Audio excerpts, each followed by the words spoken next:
عن عقبة بن عامر رضي الله عنه قال سمعت رسول الله صلى الله عليه وسلم يقوم الرجل من أمتي من الليل فيعالج نفسه إلى الطهور وعليه عقد فيتوضأ فإذا وضأ يديه انحلت عقدة وإذا وضأ وجهه انحلت عقدة وإذا مسح رأسه انحلت عقدة وإذا وضأ رجليه انحلت عقدة فيقول الرب عز وجل للذين وراء الحجاب انظروا إلى عبدي هذا يعالج نفسه يسألني ما سألني عبدي هذا فهو له.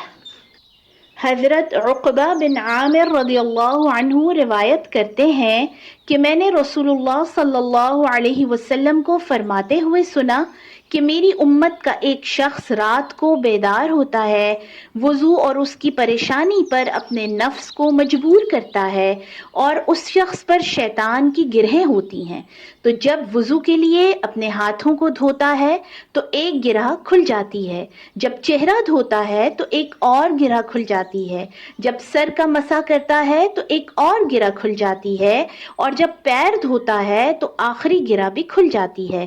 یہ دیکھ کر اللہ عز و جل پردے کی آڑ میں موجود اپنے فرشتوں سے فرماتا ہے، میرے اس بندے کو دیکھو، اپنے نفس پر زور دے کر وضو کی تکلیف برداشت کر رہا ہے اور مجھ سے کچھ سوال کر رہا ہے، لہٰذا تم سب گواہ رہو کہ میرے بندے نے مجھ سے جو کچھ مانگا میں نے اسے دے دیا۔